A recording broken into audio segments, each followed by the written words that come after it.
acabou de citar um número trágico, né?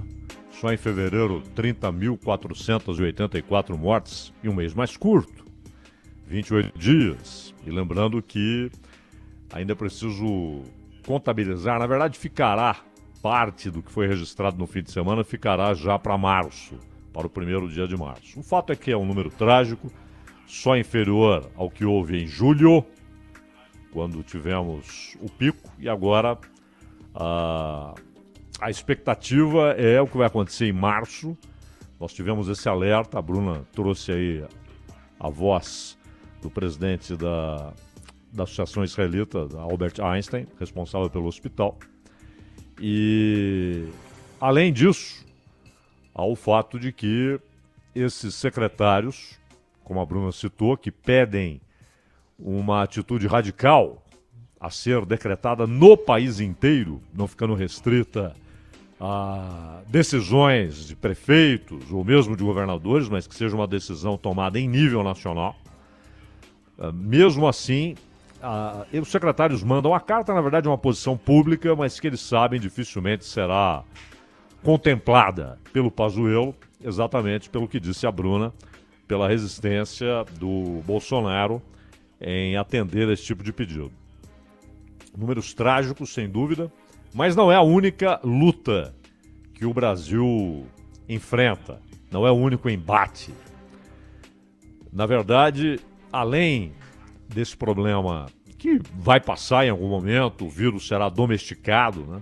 Não desaparecerá, mas será domesticado, etc., como tantos outros, mas deixará por alguns anos sequelas econômicas e sociais. Já temos um número absurdo de mortes, comparável e até superior à soma dos mortos das bombas que caíram sobre Hiroshima e Nagasaki. Então, não há outra palavra que não seja tragédia. E também as consequências econômicas, sociais, empobrecimento de grande parte da população, fechamento de postos de trabalho, quebradeira de empresas. Há tudo isso.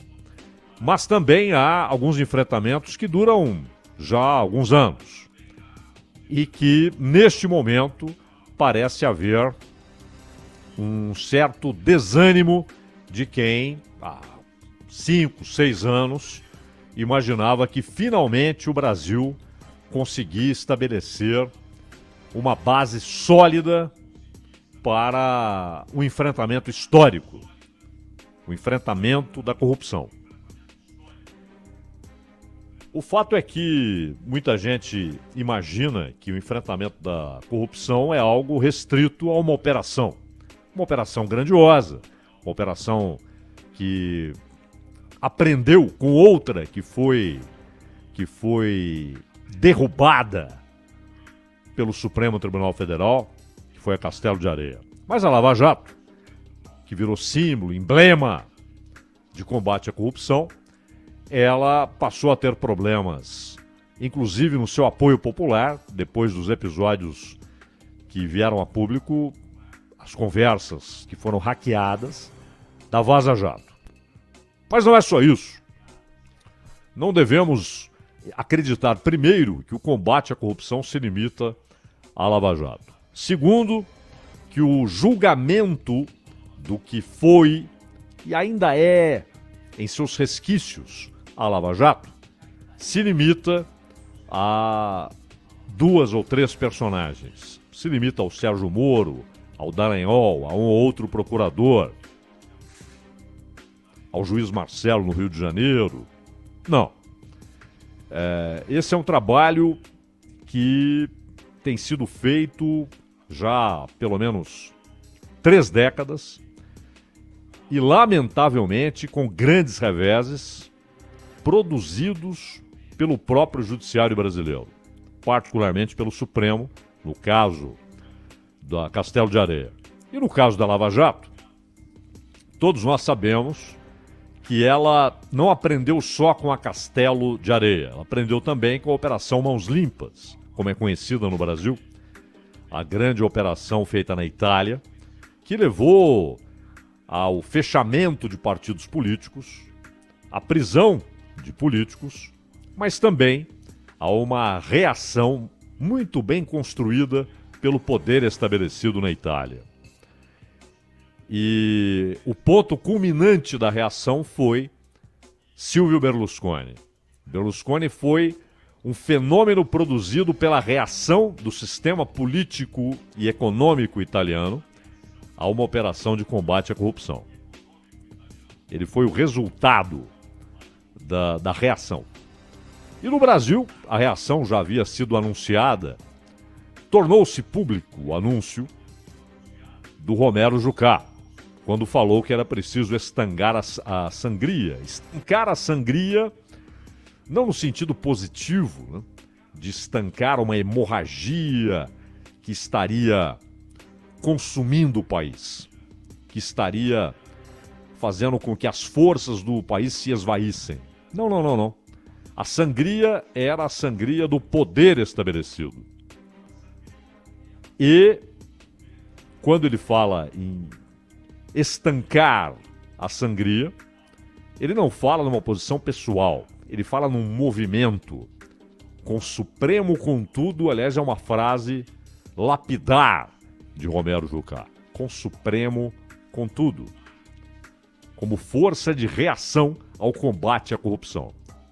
Não é a marca fantasia Lava Jato. Não é o nome de uma operação. Não é um juiz. Não é um procurador. É uma necessidade nacional. Que empolgou pessoas, que fez pessoas terem esperança de que o país iniciava um período de grandes mudanças institucionais, no combate à corrupção, na punição dos que nunca foram punidos. Aqueles que têm poder político e poder econômico. Era comum ouvirmos e lermos expressões como: mas isso nunca aconteceu. Isso nunca aconteceu. O dono de uma grande empresa, de uma grande empreiteira, políticos poderosos que chegaram ao cargo máximo da República, a presidência, ex-ministros, gente até do judiciário, deputados, senadores, governadores.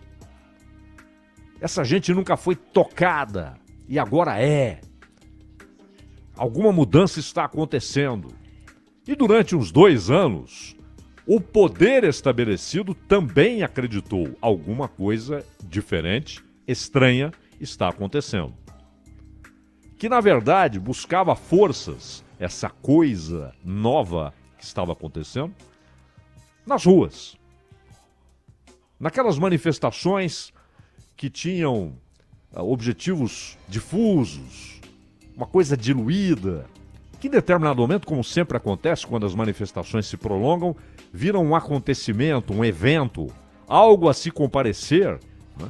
Eu me lembro, dentro de um ônibus em São Paulo, vendo pessoas que se dirigiam à Avenida Paulista, sem nenhuma bandeira específica, sem nenhum cartaz específico, ainda que metafórico, sem nenhuma palavra de ordem, mas iam ao evento. Não tem problema. Não tem problema. Sinal de que, ainda que não compreendendo muito o que estava acontecendo, não rechaçavam o que estava acontecendo. Mas, claro, como anunciou Romero Jucá, anunciou numa conversa privada que tornou-se pública, haveria a reação.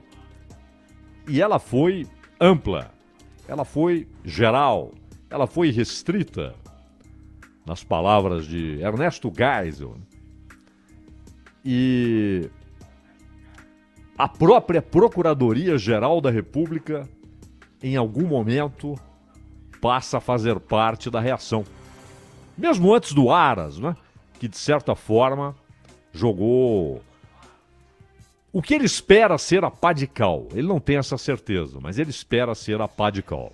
Não na Lava Jato, insisto, mas nessa mentalidade avassaladora, reinante, de que é preciso continuar combatendo a corrupção, mudando instituições, derrubando o sistema abstrato de castas,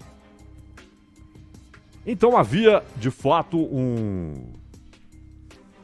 uma ideia de que a coisa avançaria. Mas até a Procuradoria e antes do Aras, por exemplo, quando o Gedel foi apontado como chefe de um esquema pela lei de delações, isso significava que ele não poderia fazer o que é vulgarmente chamado de delação premiada ou colaboração com direito a receber compensações pela colaboração.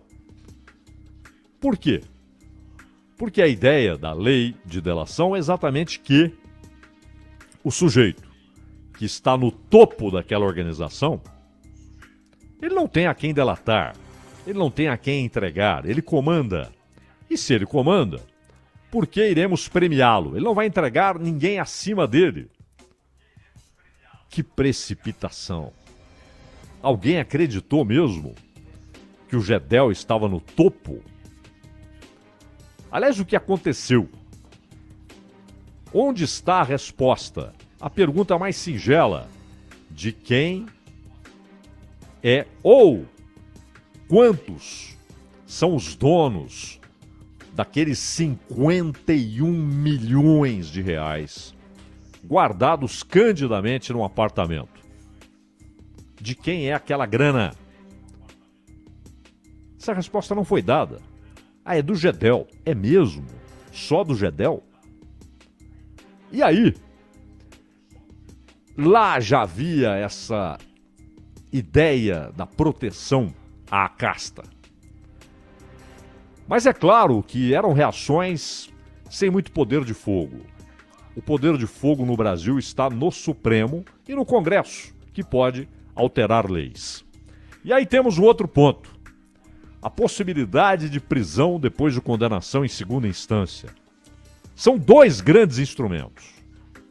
Dois grandes instrumentos. Primeiro, a lei de delação premiada ou de colaboração. Ela abre uma grande perspectiva de que as investigações avancem para valer. Não fiquem restritas à periferia da organização criminosa. Só que ela também está sendo bombardeada. A ideia não é que uma mera delação seja tomada como prova. Claro que não. Mas seja tomada como uma facilitação na investigação. Ou até como comprovação daquilo que já estava sendo evidenciado pelos procuradores e pela Polícia Federal. Pois estão bombardeando este primeiro alicerce, que é a delação premiada, a colaboração premiada. Bombardeio jurídico, bombardeio jornalístico, bombardeio político, claro, óbvio. E o outro pilar, o outro alicerce, a possibilidade de prisão depois de condenação em segunda instância. E aí, o que veio? Primeiro, o Supremo disse sim, claro que é possível, a Constituição não impede a prisão depois de condenação em segunda instância. Depois veio um não, depois veio um sim. E esse sim parecia definitivo.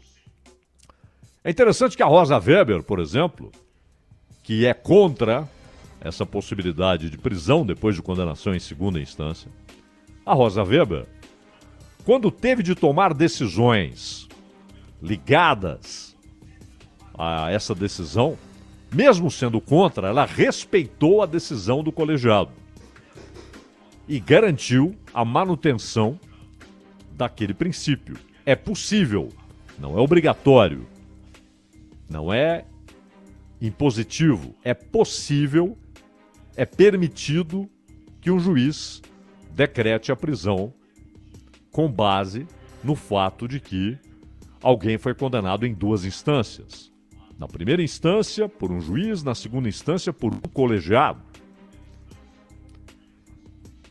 Porém, estava na cara que o assunto seria de novo levado ao Supremo.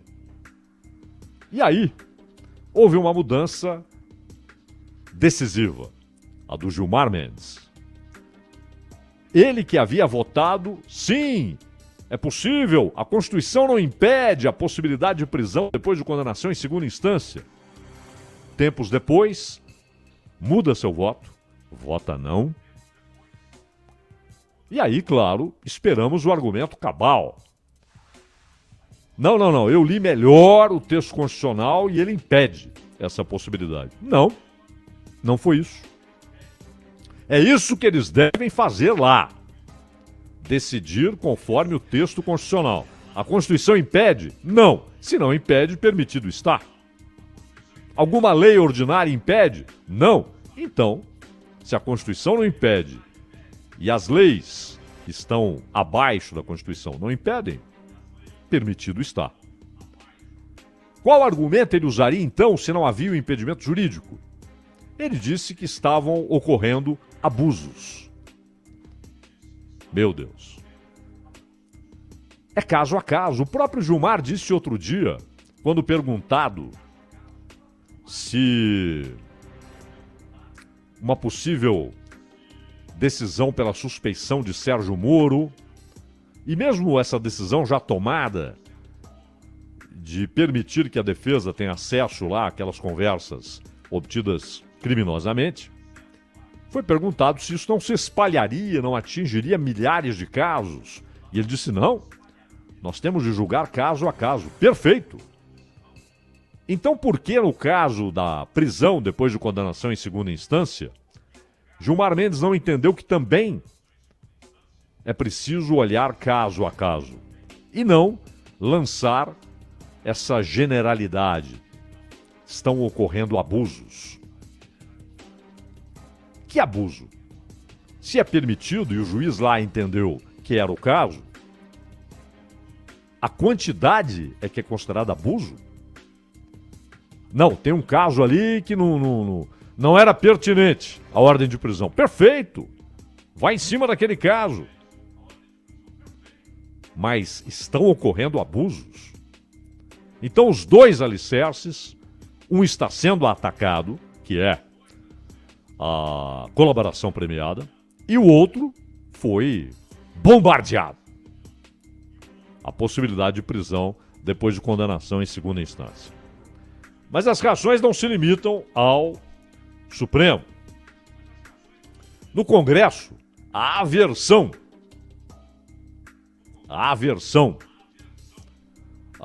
que se melhore o combate à corrupção, que haja instrumentos legais, permitidos pela Constituição. Esse é o ponto-chave. Que se não for permitido pela Constituição, o Supremo vai derrubar. E nem se espera que algo vigore sem que haja autorização ou não impedimento pela Constituição. Se a Constituição não permite, não pode haver. E é por isso que o Supremo está lá. Por isso que os ministros são muito bem pagos por nós, pagadores de impostos, para que eles julguem à luz da Constituição e defendam a Constituição contra qualquer ação de governos ou de pessoas ou de empresas que firam a Constituição. Mas abusos? Mas e o Congresso? O Congresso pode estabelecer a possibilidade, hein? Não é obrigatoriedade, possibilidade de prisão depois de condenação em segunda instância. Mas não entra no assunto. Há projetos, há propostas, há os que querem, mas há uma grande reação. E o Congresso não se embrenha nessa possibilidade. Porque se ele decide que há possibilidade, aí o Supremo não tem o que fazer, porque não há impedimento constitucional. E se for em forma de PEC, difícil passar, hein? 308 votos na Câmara por uma PEC que autorize prisão depois de condenação em segunda instância, 49 votos no Senado. É difícil. Nesse tema é difícil. Reage o PT, reage o PDT, reage o bolsonarismo. Aliás, Bolsonaro, também com base nessas conversas obtidas de maneira criminosa lá pelos hackers, disse que a Força-Tarefa teria investigado seus familiares e ele próprio teria sido investigado pela Lava Jato. E aí, o Bolsonaro chegou a retuitar um texto falando de um complô da Lava Jato no Paraná contra Flávio Bolsonaro. Interessante que Flávio Bolsonaro, por não haver qualquer denúncia referente a Petrobras, nem entra pelas portas lá da vara de Curitiba. Porque lá o assunto a ser tratado é corrupção na Petrobras, contratos maliciosos feitos para obtenção ilegal de benefícios com o uso da Petrobras como contratante. Roubalheira na Petrobras, enfim. Não é o caso, ele é denunciado por outras coisas, nada tem a ver com Curitiba. Mas o Bolsonaro embarcou nessa também, dizendo que o pessoal lá de Curitiba estava promovendo um complô contra Flávio Bolsonaro. Inclusive os procuradores responderam, dizendo que isso nada tinha a ver. Então, é o Centrão que sempre reagiu ao combate à corrupção, ou pelo menos a essas operações. O bolsonarismo reagindo, e o próprio Bolsonaro, e numa declaração sem nexo, quando trata de ligar Lava Jato de Curitiba com Flávio Bolsonaro. Flávio Bolsonaro, a denúncia dele é no Rio de Janeiro por assuntos que nada tem a ver com Petrobras e, portanto, com Curitiba. Uma denúncia sobre desvio de dinheiro público por intermédio daquele esquema de rachadinha e tal. Investigação que não anda, porque o Supremo não consegue dizer onde deve ser o julgamento. E, enquanto isso, só temos a lamentar, porque seria até bom a gente falar assim, puxa vida, o Brasil está assim, mas temos em outros países um combate eficiente à corrupção. Não! O poder estabelecido que reagiu na Itália, reage no Brasil, também reage aqui na vizinha Argentina.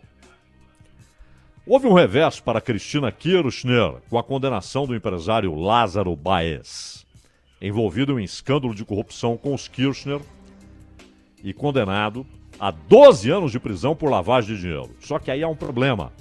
2 juízes disseram: houve lavagem de dinheiro porque houve corrupção que precedeu a lavagem. É óbvio, você vai lavar dinheiro limpo? Claro que não. Houve lavagem de dinheiro porque houve antes corrupção, ou contrabando, ou tráfico, enfim, alguma atividade ilegal. Senão você não precisa lavar o dinheiro, limpo está. Só que 3 juízes, 2 disseram houve corrupção, mas uma juíza disse não há evidências, só há evidência da lavagem de dinheiro. Ora, por que alguém lavaria dinheiro limpo? Não é? E esse empresário, o Báez, era muito ligado a Néstor Kirchner. Ele era funcionário de um banco em Rio Gallegos, na província de Santa Cruz, quando conheceu o então prefeito da cidade, Néstor Kirchner. E aí, meu amigo, no mesmo ano, a Austral Construções nasceu. O Néstor se tornou presidente da Argentina no ano em que nasceu essa Austral Construções. Esse sujeito teve vários contratos de obras públicas nos anos seguintes, virou um império econômico. Ele que era um funcionário de banco. E, para se ter uma ideia, na província de Santa Cruz, o Báez conquistou 83% dos contratos de obras públicas. E mais, a família Kirchner tem um hotel no sul da Argentina. E aí o sujeito, o que ele fazia? Ele, naquele período que não tinha turista, não tinha nada, período ruim para turismo, ele alugava todos os quartos, mas nem ia lá. Garantia que o hotel faturasse grana. Não é? O problema é que a justiça argentina não julga os casos da Cristina Kirchner, a coisa não anda. E essa condenação ao Báez de lavagem de dinheiro, mas sem corrupção precedente, isso é ridículo. É ridículo. Porque o sujeito não vai lavar dinheiro que já está limpo. Lavou porque esse dinheiro foi obtido de maneira criminosa. E há um desgaste político, para Cristina Kirchner, porque ela fala que os processos contra ela são perseguição política. Como aqui, o mesmo argumento, perseguição política, né? Perseguição política. Mas agora a condenação dele mostra que há evidências fortes.